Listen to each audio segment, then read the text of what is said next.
This game is called Escape from Whisper, and it's one of the more generic games you'll see from Coda.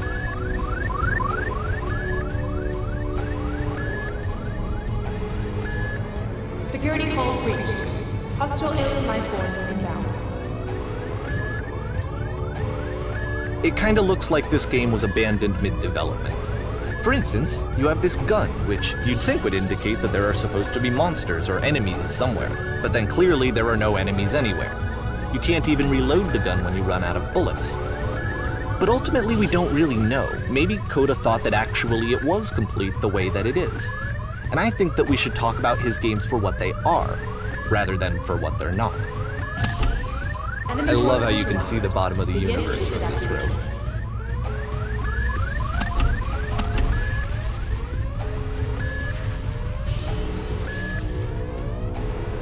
Apparently this space station has a labyrinth on it. Sure, I don't know. There's really no reason for it that I've ever been able to discern, so in the interest of time, I'm just gonna skip you on past it. Okay, this is the part that's interesting. The game has this narrative about the Whisper machine and how it has to be turned off, and then you get to the engine room. Hey, you there, in the engine room. You could save us all. That beam is powering the Whisper machine. We could disrupt it by introducing a great enough heat signature. If your body could stop the beam. It's so much to ask, but for all of our lives, would you do it? Could you give yourself?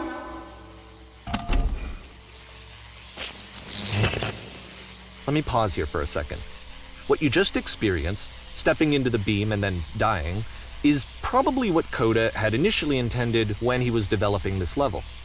But when he first compiles and plays it, something goes wrong. There's a bug somewhere. And this is what happens instead.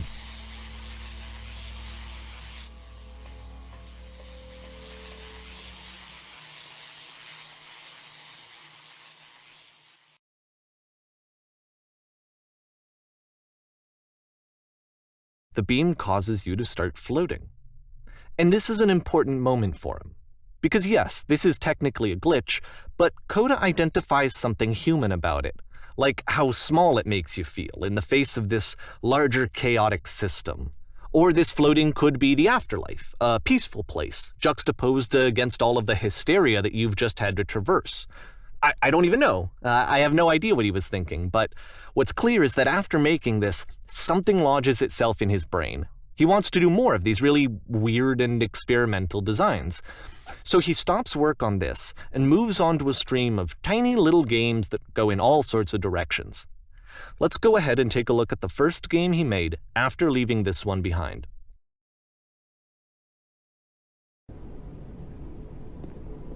Yep, in this game you can only walk backwards.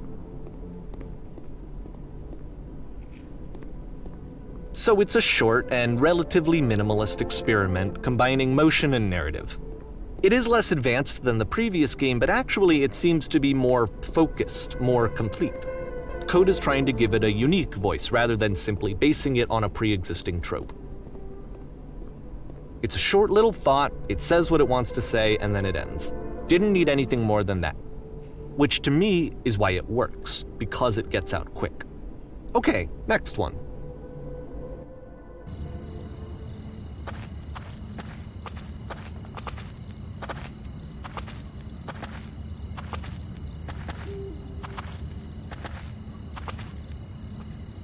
And that's it.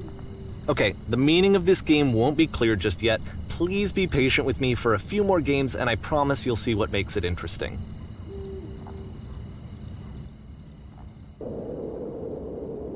Oftentimes, Coda would put bizarre titles like this one at the start of his games. I wish I'd known him at the time that he was making these early games. He would really only talk to me about his work as he was making it. Once he stopped work on a game, that was it. It was dead to him. And I don't agree with that at all, but what are you gonna do?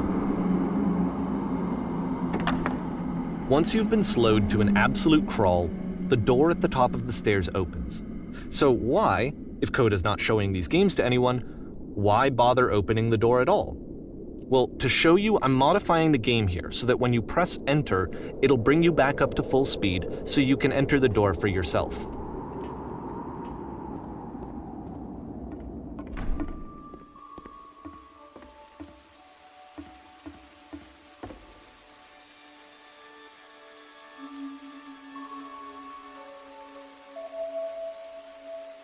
A room that's warm and nice and filled with little ideas for games.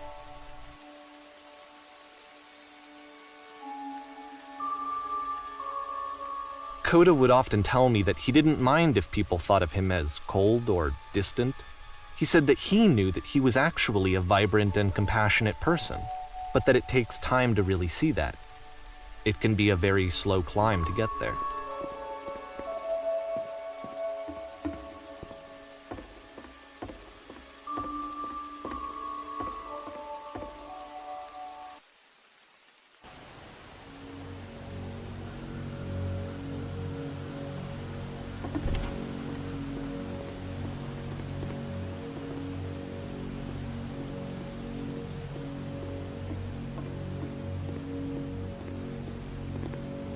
Well, this is new for Coda. It's an actual puzzle. Go ahead and see if you can solve it.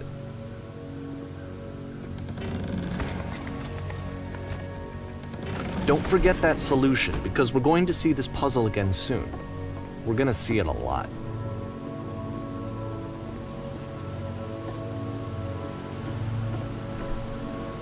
So that seems to be it, right? You walk down a corridor, you solve a puzzle, you get to the end. Simple enough. All right.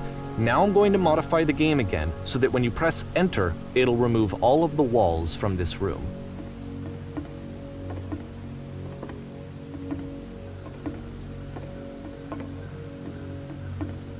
How about that? There was more to it than we had any way of knowing. I actually find it funny that this game comes after the Stairs game, since they essentially convey the opposite idea. So, in the Stairs game, a dull exterior concealed a rich interior. And then, in this level, a dull interior hides this fantastic outer world. Either way, I think that the point is the same, is that most of the time you don't get to know what you're missing, or even that you're missing anything. That's not your role as a player. So if your role here is not to understand, then what is it?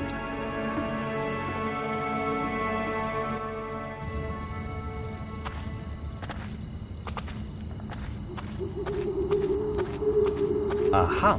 So, this, combined with the entering game from earlier, tells us that Coda believes his games are connected somehow. It could even be that the Stairs game and the puzzle game are literally connected in between this and the entering game. There's a bigger picture that all of his games are meant to play a role in, some larger meaning that we won't be able to grasp until we've seen all of them. And once we have, we can step back and start to understand what exactly that bigger picture is.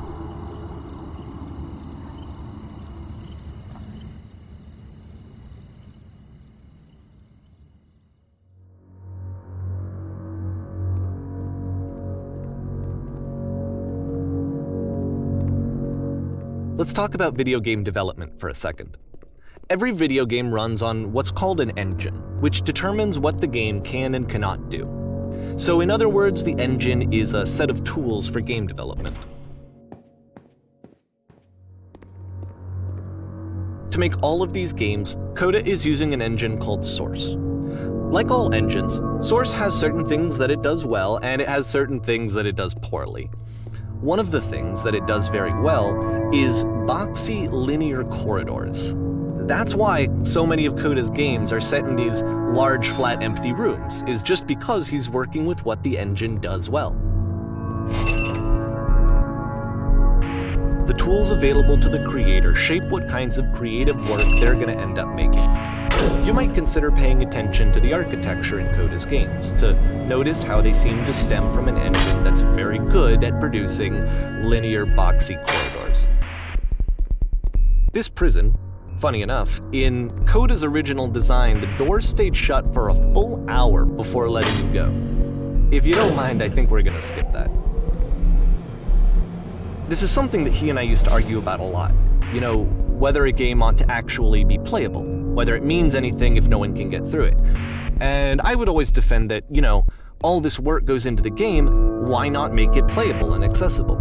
And so we just got into heated arguments over it, and there was one time that after one of these conversations, he went home, and a day or two later, he sent me a zip file entitled Playable Games that was full of hundreds of individual games, each of which was just an empty box that you walked around in and nothing else.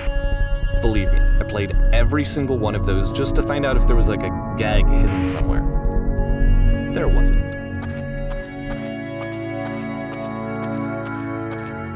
It's the puzzle again, with the exact same solution as the last time.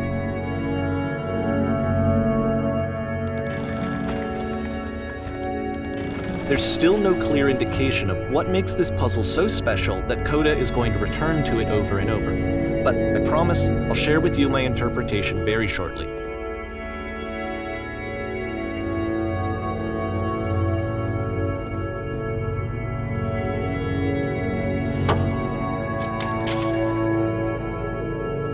Here, Coda begins using a kind of dialogue system that he fashioned out of the engine's chat capabilities. Use the 1, 2, 3 buttons on your keyboard to respond.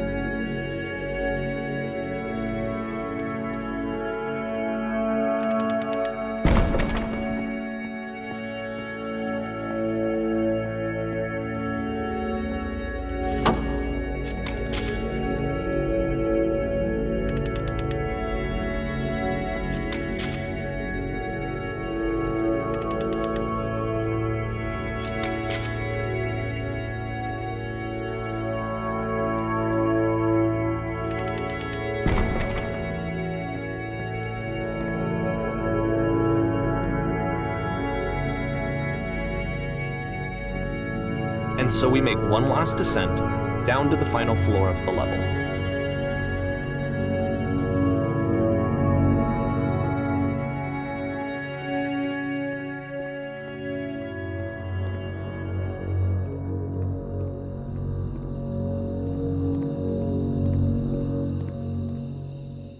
It's a lamppost. Okay, I can't tell you quite why, but for some reason Coda fixates on this lamppost.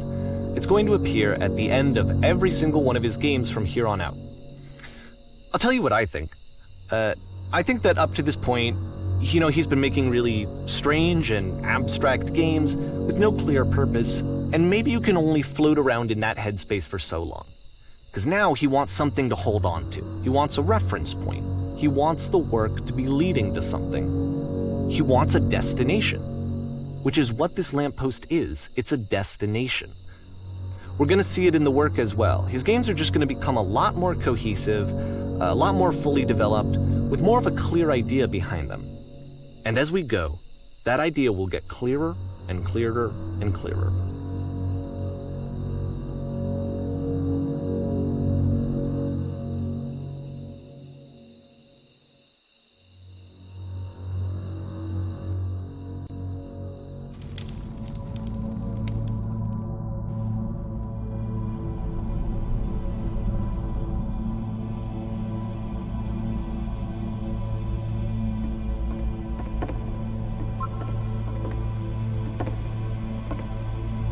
So first off, I'm sure you can deduce this, but this game is not connected to the internet. All of the notes that you're going to see have been written by Coda. This was actually the first game of his that I ever played. This was shortly after I met him at a weekend game jam in Sacramento, where I grew up.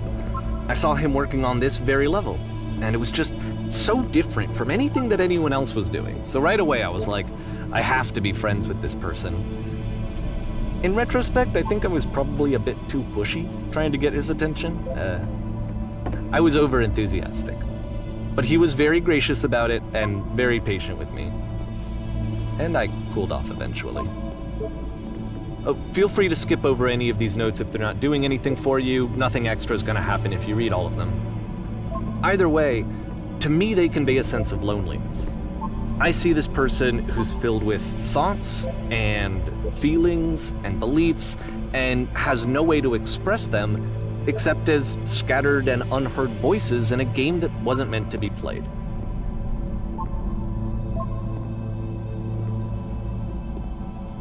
But it's ironic, isn't it? That in playing this game and seeing how alone Coda often felt, that we get to know him better and actually kind of connect with him. And I have to be honest with you, this idea is really seductive to me. That I could just play someone's game and see the voices in their head and get to know them better and have to do less of the messy in-person socializing. I could just get to know you through your work. I think this is why I always liked Coda's games so much, is because it felt like they let me have that connection. I felt as though he was inviting me personally into his world. And then I feel less lonely too. At the end of this level, we're going to see the puzzle again. And here, I'll tell you what I think the puzzle means. Each of these games represents an idea that was on Coda's mind at the time that he was making it. And the puzzle is a way of closing the door on a previous chapter of his life before moving on to the next one. In each of his games, after exploring a theme that, he might find difficult, Coda can then place this puzzle that he knows has a reliable solution, he understands exactly how it works, and so it gives him a simple mechanism for moving on. And because there's this dark area between the doors, a space between spaces, before you move on, you get to pause. Just for a moment, a few seconds to reflect on and let go of the events that led you here. To step back and connect the pieces together, to grasp at that elusive bigger picture.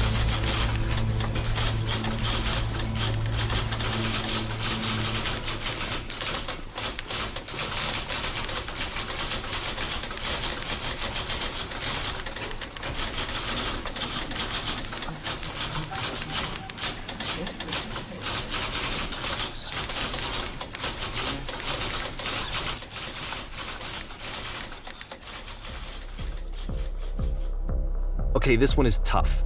It's gonna kind of just spin its own wheels for a few minutes. Hang with it.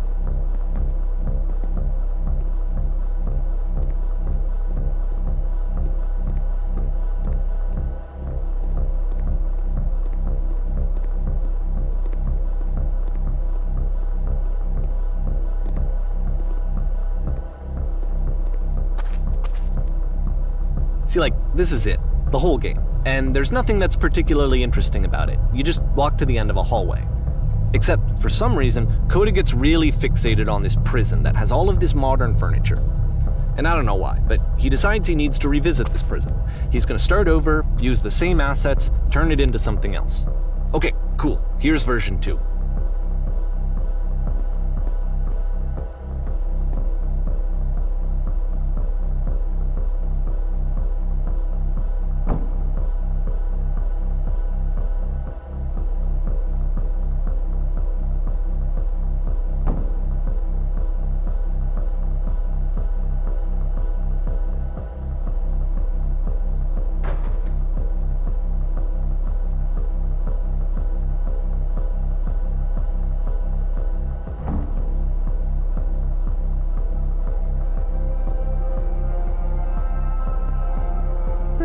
There's a bit more to this one, but still it's not really communicating anything. It's kind of just weird for weirdness' sake.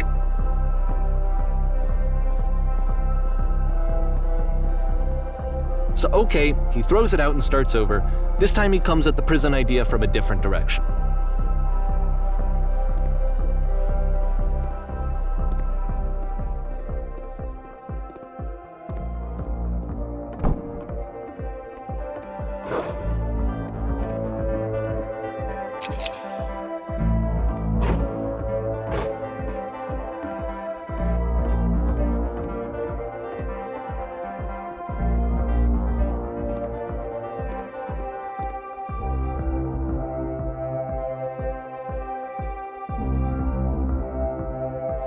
And of course, now the table is gone and you can't begin the chain of events to escape. Here's a version where there are no bars, but you can't actually get to the well. and then a version where the inside of the prison is the outside and the outside is the inside. Let me just blink you real quick through a few more of these. I mean, he really unloaded on this prison idea. There's nearly a dozen of them. Personally, I think it's awful to watch this, to see a person basically unraveling through their work. And for what? Like, at what point do you just go, maybe there are game ideas other than this prison that I could be working on? But Coda doesn't have that voice telling you to stop, that particular mechanism of defense against yourself. Without it, you just spiral. And so he keeps going and going and going and going and going, and then he hits on something. And he likes it. And that's it. He's done. He stops making prisons. This is the very last version of the prison game that he created. And the reason I think it works is that the prison is not actually in it.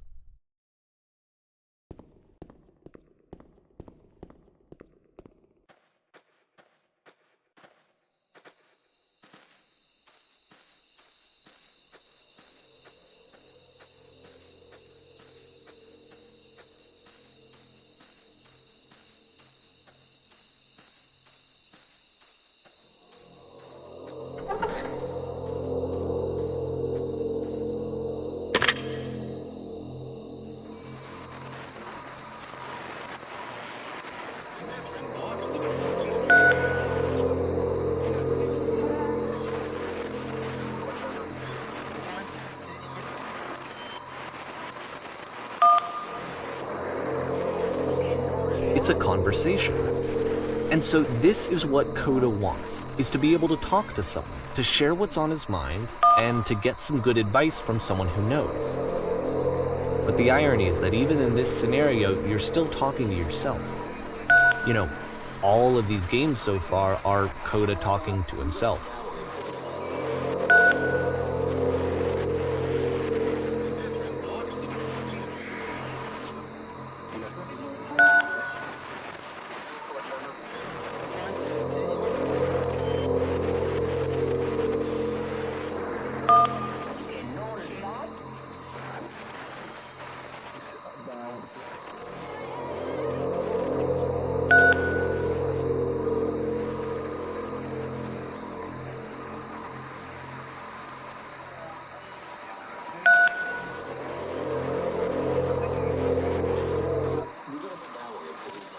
I can see why he considers this a fitting conclusion to the prison games.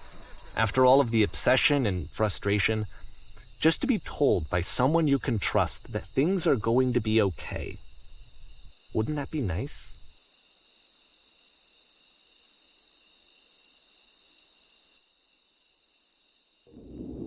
So what would it look like if Coda wanted to make a game about talking to someone other than himself?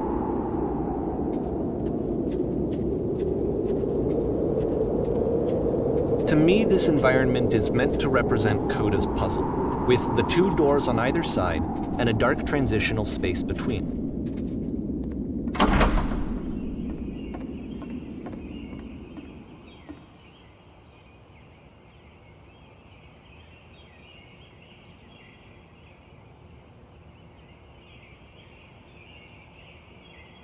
You'll notice that the quality of the art is a step up from previous games, including this new and improved chat system, which he started using from this point on. From here on out, he begins putting much more effort into the visual polish of his work, and this particular game took 2 months to create as a result.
After the intense set of prison games, this house cleaning level almost feels like cleansing.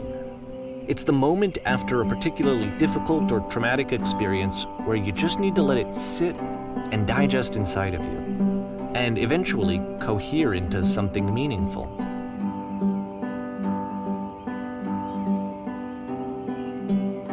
I know that Coda really liked this game. Of all of his work, actually, this was the only one that he called me up to ask me to come over and look at it. This was during a period of a few months where he was grossly happy all the time. He just walked around with a constant smile on his face.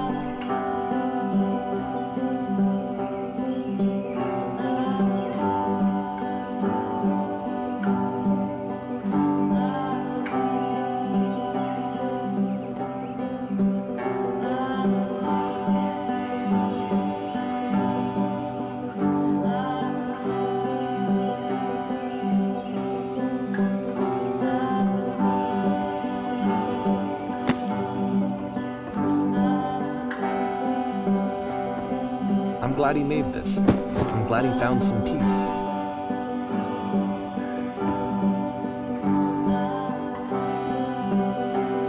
But, of course, it can't last. The music stops, your companion is gone, it's time to leave. The door at the top of the hill is now open as well.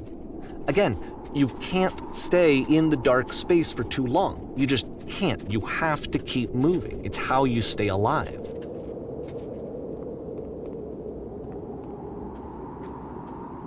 Which is the whole point of the puzzle doors, right? That sooner or later you have to pick up and move. I really thought that was the point of it.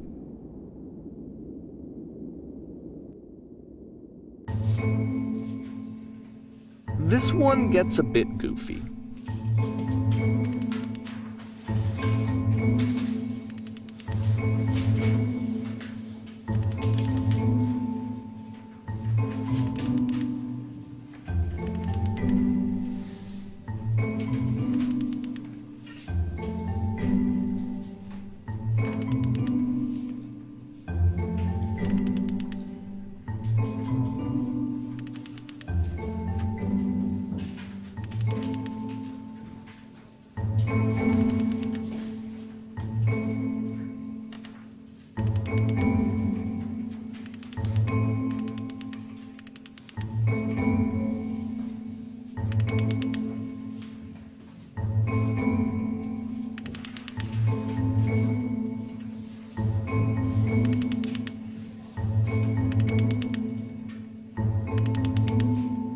About halfway through the game, the perspective shifts.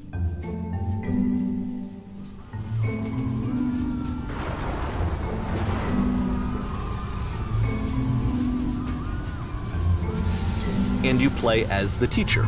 And suddenly, you discover that your teacher is just as bigoted and afraid as you are. Oh, and also you can move around the classroom now. I felt pretty hard for this one.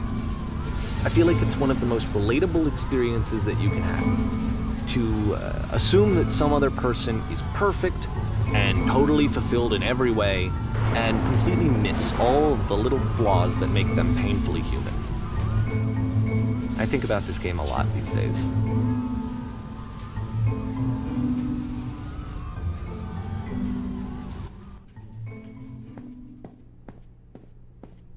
This one took a lot longer than all the others for Coda to make. It was 4 months between this and the last one. That's twice as long as it took him to make any other game before this, and it's not like it's particularly complex, so I remember I found that a little strange at the time.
The game ends with this eerie premonition of what's going to happen next in Coda's life. The solution to social anxiety, to fears of having to perform and having to chase success, the answer for Coda is to withdraw, to hide himself away. Which is what leads to scenarios like the stairs that slowed you down several games ago, where it just becomes harder and harder to access Coda's inner landscape because he keeps retreating. He just keeps backing away from possible connections to anyone other than himself. And to be honest, I didn't consider it very healthy when I first played this game.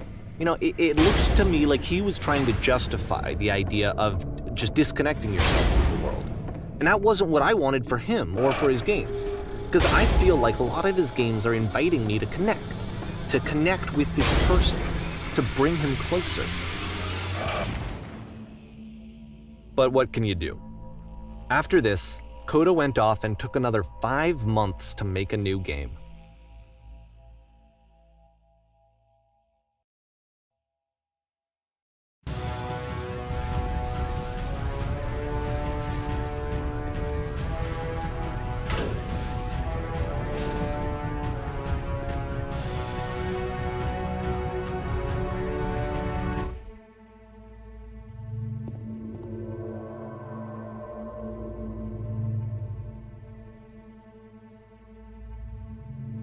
Like I said, I was getting concerned.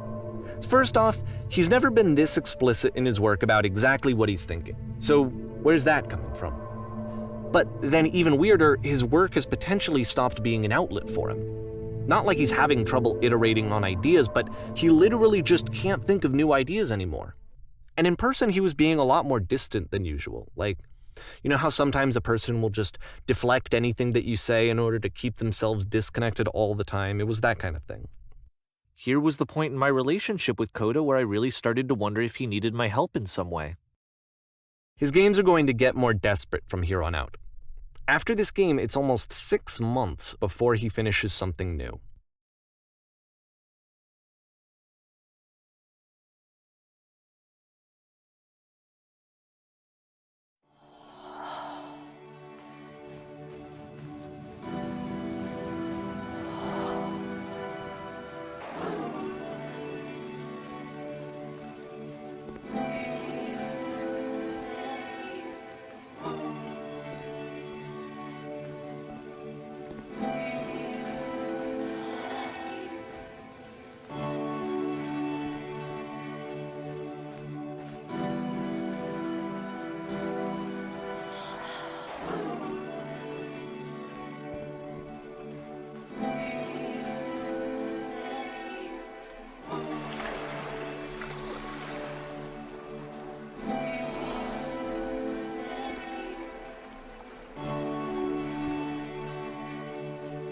If the last game featured Coda talking explicitly about his creative frustrations, this one turns it up to 11.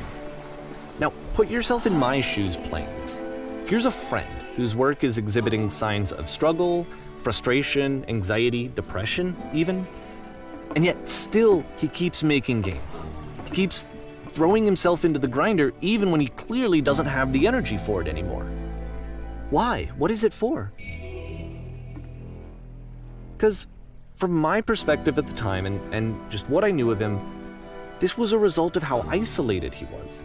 He was in his own little bubble, just sitting at his computer all day, not really showing these games to anyone, not releasing them onto the internet, and so he didn't have anyone outside of himself to connect with. He had no outlet to ground himself on.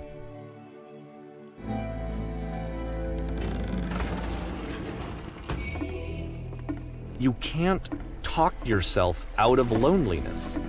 It doesn't work that way. You can't be the one writing both the questions and the answers. Then there's no movement. Then there's no circulation. If all of your anxieties are being channeled into your work, then if the work ever fails, you have no backup and you're just going to crash.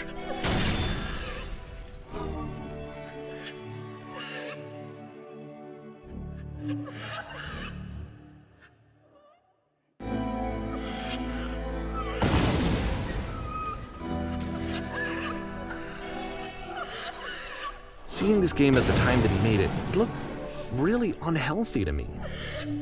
I was watching him do this to himself, and I hated it. I hated seeing him so trapped. It's like, video games are not worth this amount of suffering. This is someone I really cared about, and I used to get so much joy out of seeing him create. For him to suddenly become angry and frustrated like this, it was the worst thing for me. I don't know. This is what I felt at the time. I don't know how else to explain it. I wanted it to stop more than anything.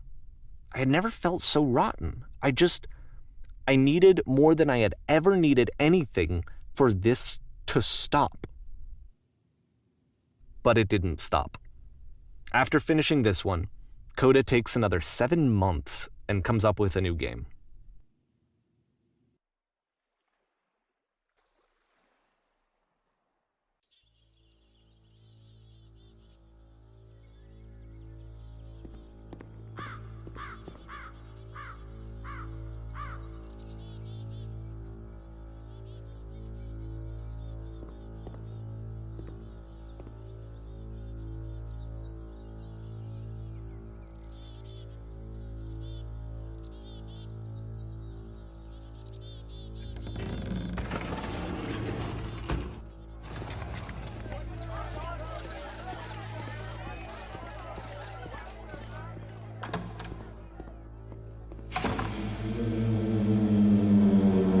And of course, it's the machine.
So now the work is becoming self-destructive. And I'll tell you, at the time that I first played this game, shortly after he made it, here's what I'm thinking to myself. I'm thinking that Code is stuck in his own head, and that it's having a very negative effect on him, and that all he needs to do is just start showing his work to people, to get some actual feedback on his games. It might get him out of isolation. And so, as I'm thinking this, I realize that I could be the one to initiate it. Because it would never occur to Coda to start actively soliciting feedback, so what if I did it for him? If he could see the difference it would make to have more actual conversations with other human beings, would that bring him out of his mental spiral? Would it give him confidence in himself? Would it bring meaning back into his work?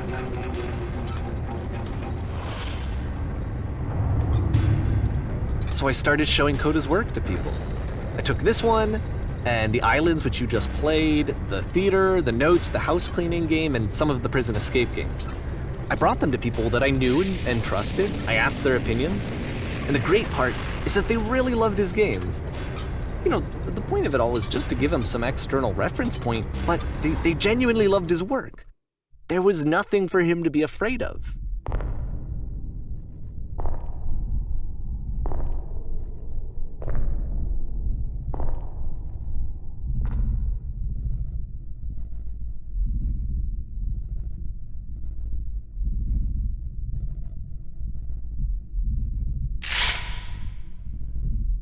Can you see why I felt like this was the right thing to do? Because it's the thing that I always feel like I need, to be told that my work is good, that I am good. When someone really connects with a thing that I've made, when they see themselves purely in my work, there's nothing that feels better. And I got to give that very same feeling to my friend. I did something I really felt like I'd done something good, like I was a good person. I felt like there was a friend who was in trouble and was unhappy and maybe didn't like themselves, and I could fix it. If I could give him this gift, maybe I could fix the problem. When they told me how much they enjoyed his games, it was the best feeling. It was the absolute best feeling. It made me feel so happy, so beautifully, beautifully happy.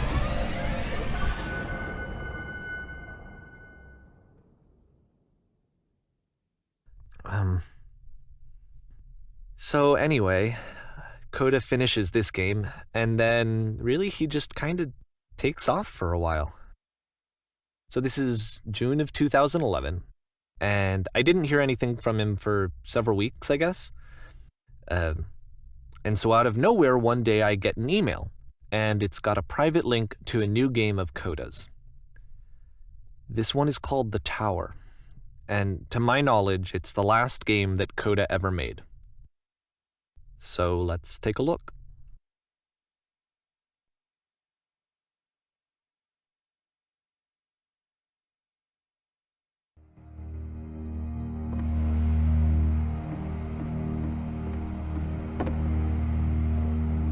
And this is where I have trouble saying anything meaningful about Coda's work. Because more than anything else, The Tower just feels distant. It feels like it's trying to distance itself from the world. It's a very cold game.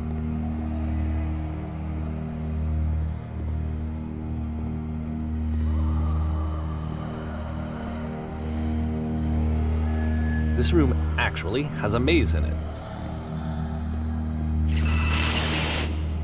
Except that all the walls of the maze are invisible. And then every time you touch one of the walls, there's this awful flashing and noise, so the experience is really miserable. The game goes beyond not being meant to be played, it actually seems to despise the player for trying to play it at all. But I do want to show you the rest of the levels, so when you're ready to continue, press enter and I'll put a bridge over the maze.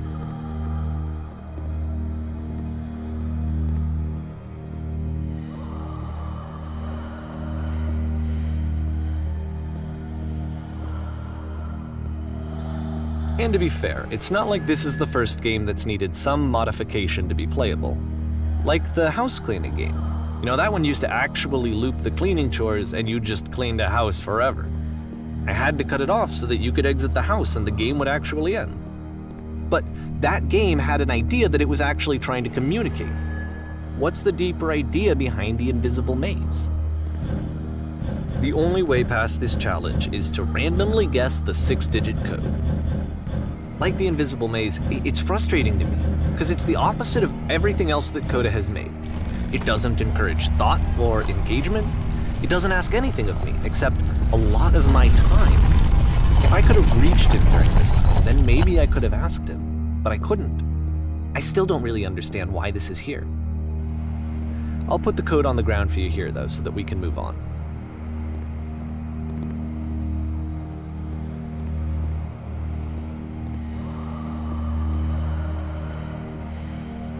The switch to open this door is actually on the other side of the door, meaning that it's literally impossible to solve from this side.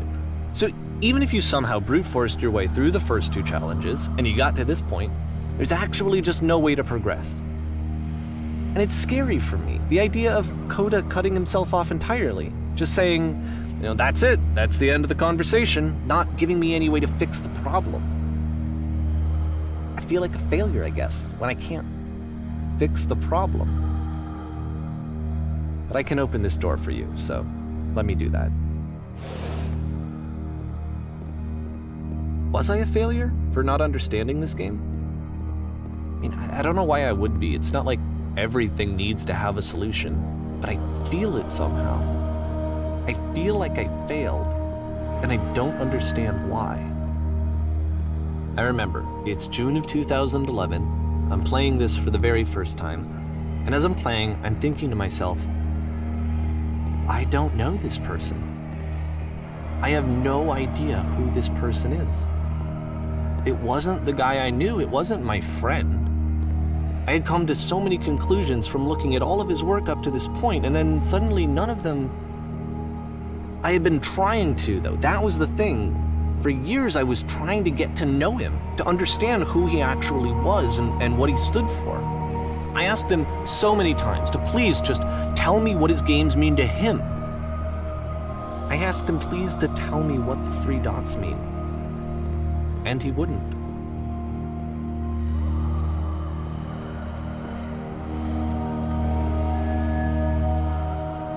I just felt so strongly that if I could have connected with him, that if I could have somehow made his work my own, that I would finally be once and for all happy. It was that I needed to see myself in someone else. I needed to be someone other than me. But he stopped and left, and it felt somehow like I had failed.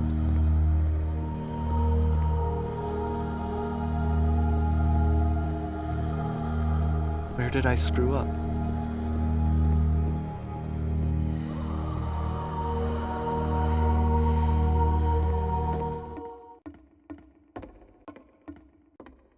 I'm the reason that you stopped making games, aren't I? It's because of what I did. I poisoned it for you. I don't think I ever told you this, but when I took your work and I was showing it to people, it actually felt... it felt as though I were responsible for something important and valuable. And the people who played them, they treated me like I was important. They really listened and cared about what I had to say. Even though I was showing your work, I felt good about myself. Finally, for a moment, while I had that, I liked myself. And then you stopped, and I didn't have anything left to show people. I just had to be with myself. And as soon as that happened, there was no feeling at all. Nothing. Less than nothing. What does that mean? I'm afraid that I did something really stupid because I don't like myself. That's why I'm releasing this collection of your work, is because I haven't been able to find any other way to reach you. I've tried everything. And so a part of me has hope that if I put this compilation out into the world, and if I put my name on it, that maybe enough people will play it so that it'll find its way to you, so that I can tell you that I'm sorry. I know I screwed up. If I apologize to you truly and deeply, will you start making games again? Please, I need to feel okay with myself again. And I always felt okay as long as I had your work to see myself in. I mean, is something wrong with me? Because I know that I did an awful thing, and I'm doing it again right now. Like, I'm showing people your work, but I can't stop myself from doing it. That's how badly I need to feel something again, like I'm an addict. There has to be something wrong with me.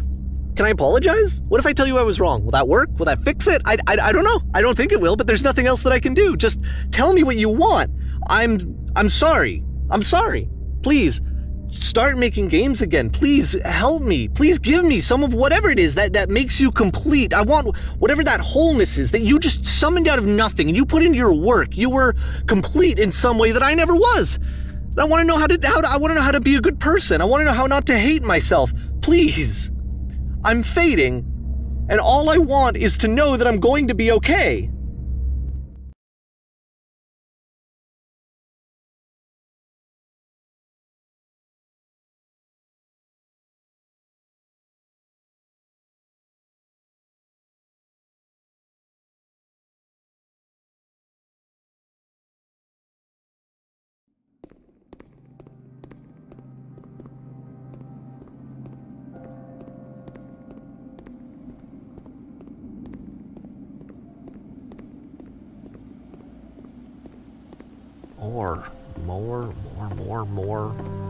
More love, more praise, more people telling me that I'm good.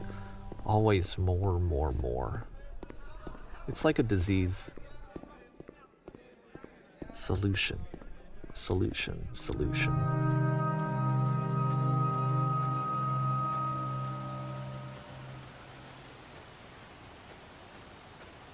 I guess if someone had told me ahead of time that he just really enjoyed making prison games, maybe I wouldn't have thought he was so desperate.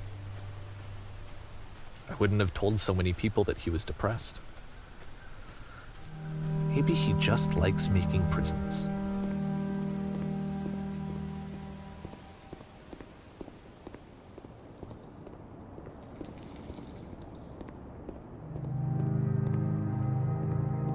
Even now, the disease is telling me to stop. Don't show people what a shitty person you are. They'll hate you.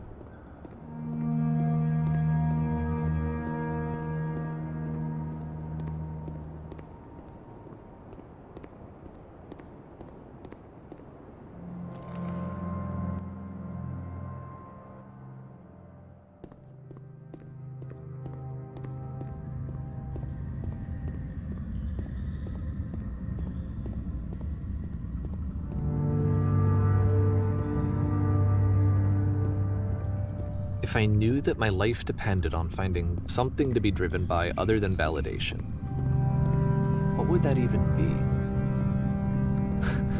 It's strange, but the thought of not being driven by external validation is unthinkable. Like, I actually cannot conceive of what that would be like.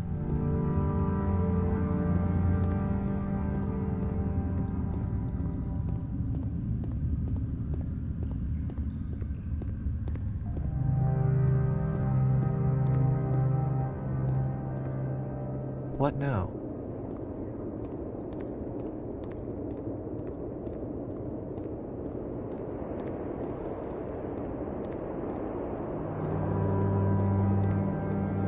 I think I need to go. And I'm sorry, because I know that I said that I would be here and I would walk you through this, but I'm starting to feel like I have a lot of work to do. I have a lot that I need to make up for, and so I'm just gonna...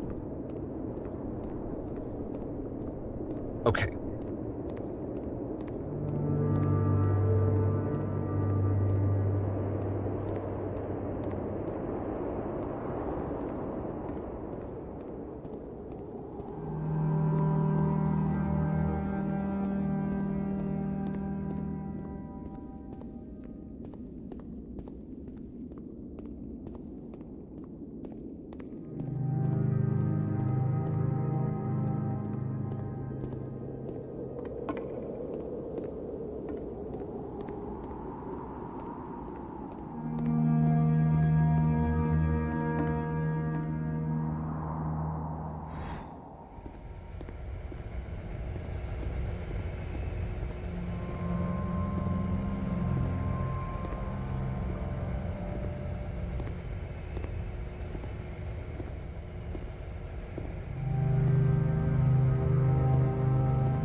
Turn back from this cave. You said, let me prove that I'm brave, let me keep going.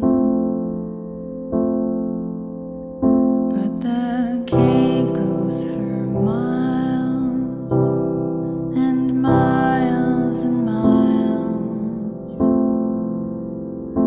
and you're so tired, but I know that you're strong, so turn back.